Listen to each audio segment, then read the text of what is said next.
Good evening. This is India Markets Brief from Toro IQ. Your read on today's session. Today, India's biggest private banks let the market down on the one number that matters most for a lender, its margin on loans. HDFC Bank and Axis Bank each fell about 5% after their June quarter results, and that single earnings theme pulled the whole market lower. This was a homegrown bank story. Here is where the market closed today.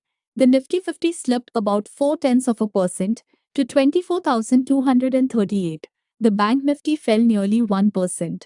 But the fall was shallow because money did not leave the market. It rotated inside it. The day's clear winner was the state owned banks, and that index jumped almost 2.8% as government lenders reported strong quarters.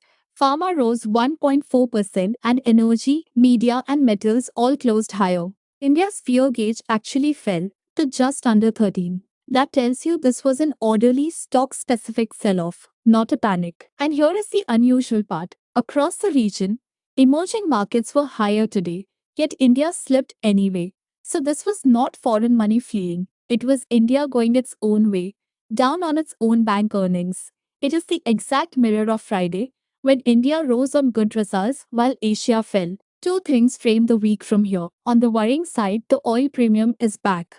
Over the weekend, the standoff between the United States and Iran around the Strait of Hormuz flared up again, the narrow lane that carries much of the world's oil. Brent crude spiked toward $91 before easing back to about 88, now roughly 30% above its early July lows. For an oil importer like India, that revives the inflation worry that cheap oil had eased just weeks ago. On the supportive side, domestic institutions bought more than 1,300 crore rupees today and fully absorbed the foreign selling, and Iran signaled it could reopen talks, which pared crude back off its high. Now the movers.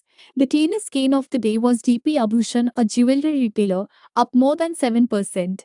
Its June quarter revenue rose 58% and profit 77%, and it opened two new showrooms, with the board approving the result during the session. The falls were the two private banks at the center of the day. HDFC Bank dropped about 5%. Its margin fell to a record low of 3.26%, and its lending income missed expectations. Axis Bank fell about 5.5%.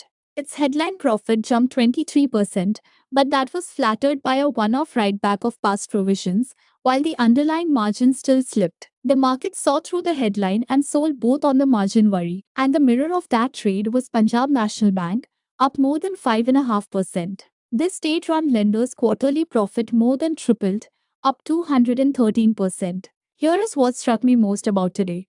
This margin squeeze is not a two-stock accident. It is a signal for the whole large private bank pack.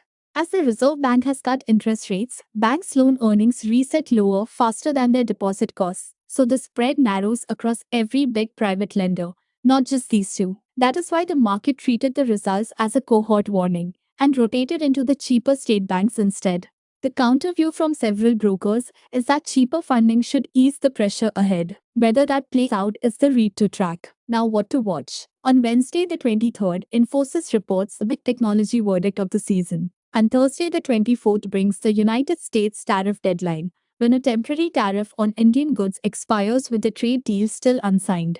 That is the market's largest scheduled event, now 4 days out. That's your brief. Before I sign off, this has been general market commentary, not investment advice. For investment advice tailored to your situation, consult a SEBI registered investment advisor.